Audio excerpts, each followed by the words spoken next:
This is the split stance alternating hamstring and hip flexor stretch.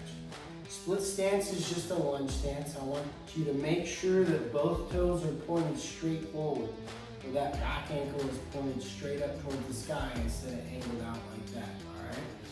And then you're gonna push your hips back and up.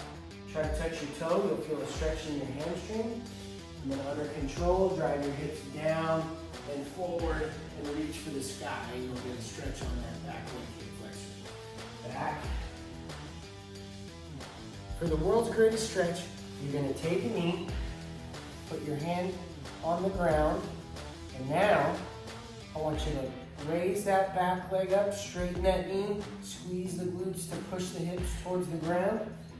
Hand closest to the front knee is going to drive towards the ground, and then you're going to rotate and reach as high as you can for the sky. Going back and forth. That's the world's greatest stretch. Calf raises from a heels up squat position.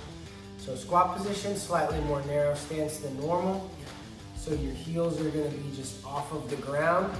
And then without extending your knee, you're just going to do a calf raise up and down. Feeling a stretch at the bottom and going up all the way to the top on your toes.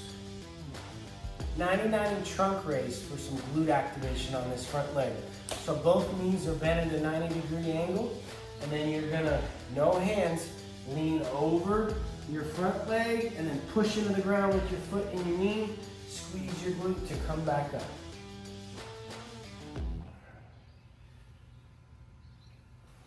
Now we're going to bring it around town from a 90-90 hip position, all right? So both knees bent at a 90-degree angle. You're going to pick up your back leg with no hands, bring it around so that there's toe up, and then bring it back to the start position, but keep it off of the ground the whole time. Trying to be nice and upright with my torso as I can be.